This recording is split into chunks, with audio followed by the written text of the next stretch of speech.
ಅವ್ರಿಗೆ ಅರ್ಜೆಂಟ್ ಇದೆ, ಅದಕ್ಕೆ ನಾನು ಅರ್ಜೆಂಟಾಗಿ ಮುಗಿಸ್ತೀನಿ. ಅವ್ರನ್ನ ಅವರ ಮುಂದಾಳತ್ವ ಮತ್ತು ನಾಯಕತ್ವ ನಮ್ಮೆಲ್ಲರಿಗೂ ಕೂಡ ಬೇಕಾಗಿದೆ. ಯಾಕೆಂದರೆ ನಮ್ಗೆ ವಿಶೇಷವಾಗಿ ಬೇಕಾಗಿದೆ. ನೋಡಿ, ಇದೇ ರಾಜಕಾರಣಿಗಳು ಮಾಡಬೇಕಾಗಿದ್ದಂಥ ಕೆಲಸಗಳು. 25 ವರ್ಷ ನಾನು ಬಸವರಾಜು ಕಿತ್ತಾಡ್ಕೊಂಡೇ ಹೋಗ್ಬಿಟ್ಟು ಸತ್ತು. ನನ್ನ ಮೇಲೆ ಅವ್ನು ಬೈಯೋನು, ಅವ್ರ ಮೇಲೆ ನಾವು ಬೈಯೋ, ಏನೂ ಸಾಧನೆ ಮಾಡೋಕ್ಕಾಗಲಿಲ್ಲ. ಈಗ ನಾವಿಬ್ಬರು ಅರ್ಗಿಣಿ ಮರ್ಗಿಣಿ ಇದ್ದಾಗಿದ್ದೀವಿ. ಫೋನ್ ಹಾಕಿದ್ರೆ ಸಾಕು, ಕೆಲಸ ಕೆಲಸ ಮಾಡಿಕೊಡ್ತಾರೆ. ಇದೇ ರಾಜಕಾರಣದಲ್ಲಿ ಹೊಂದಾಣಿಕೆ ಆಗ್ತಕ್ಕಂಥದ್ದು, ಹೊಂದಾಣಿಕೆಯಿಂದ ಕೆಲಸ ಮಾಡಬೇಕು ಅನ್ನೋದು ಇದೇ ಆಗಬೇಕಾಗಿದ್ದಂಥದ್ದು. ಯಾರೇ ರಾಜಕಾರಣ ಆಗಲಿ, ಗೆಲ್ಲವರೆಗೂ ಪಕ್ಷ, ಗೆದ್ದ ಮೇಲೆ ಪಕ್ಷಾತೀತವಾಗಿ ಕೆಲಸ ಮಾಡಬೇಕು. ಆ ಮನೋಭಾವ ಇಟ್ಕೊಂಡು ಕೆಲಸ ಮಾಡಿದ್ರೆ ನಾವೇನಾದರೂ ಈ ಸಮಾಜಕ್ಕೆ ಮಾಡಲಿಕ್ಕೆ ಸಾಧ್ಯ ಆಗುತ್ತೆ. ನಾನು ಬಸವರಾಜು ಕಿತ್ತಾಡಿದ್ದೆ ಏನೂ ಮಾಡೋಕ್ಕಾಗಲಿಲ್ಲ. ಅವರೆಲ್ಲ ಲಿಸ್ಟ್ ತಗೊಳ್ಳೋರು, ಅದನ್ನು ನಾನು ಕೊಟ್ಟೆ, ಇದನ್ನು ನಾನು ಕೊಟ್ಟೆ, ಸುಳ್ಳು ಹೇಳೋರು. ಬಸವಣ್ಣನ ಇತ್ತು ಹೋಗಿ ಸರ್, ನಾವು ಕಿತ್ತಾಡೋದು.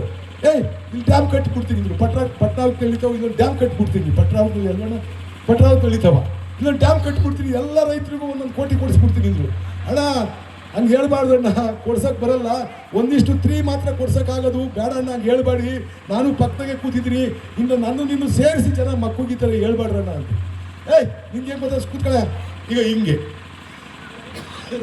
ರೈಲ್ವೇದು ಅಕ್ವೇಷನ್ ಆಯ್ತು ನೋಡೋಣ, ಕೇಳೋಣ.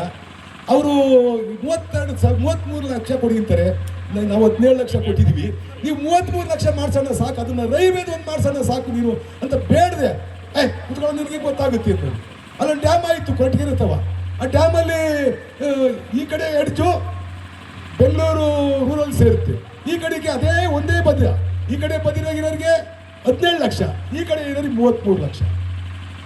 ಇವು ಸರಿ ಮಾಡೋಣ, ಹೋಗ್ಲಿ ನೀನು ರೈತರು ಅಲ್ಲಿ ಸ್ಟ್ರೈಕ್ ಮಾಡ್ತಾವ್ರೆ, ಸರಿ ಮಾಡೋಣ ಅಂದೆ. ಆ ಕಡೆಗೆ ಚಿಂತನೆ ಮಾಡಲಿಲ್ಲ. ಕುತ್ಕೊಳ್ಳೋ ನಿನ್ಗೇನು ಗೊತ್ತಾಗುತ್ತೆ, ಈ ಥರ ಸುಳ್ಳು ಹೇಳ್ಕೊಂಡು ಹೋದರೆ.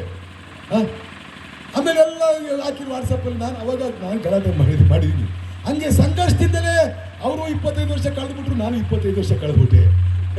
ಏನಾದರೂ ಹೊಂದಾಣಿಕೆಯಿಂದ ಏನಾದರೂ ಈಗ ನಮ್ಮ ಸೋಮಣ್ಣ ಅವ್ರು ಮಾಡ್ದಂಗೆ ಹೊಂದಾಣಿಕೆಯಿಂದ ಮಾಡಿದರೆ ಈ ಜಿಲ್ಲೆ ಎಷ್ಟು ಅಭಿವೃದ್ಧಿ ಆಗೋದು ಅಂತಕ್ಕಂಥ ಒಂದು ಇಮೇಜನ್ನ ನಾವು ಮಾಡಿದ್ರೆ ನಾವೆಂಥ ಮೂರ್ಖ ರಾಜಕಾರಣಿಗಳು ಅಂತ ನಮಗೆ ನಮ್ಮ ಬಗ್ಗೆನೇ ಒಂದು ರೀತಿ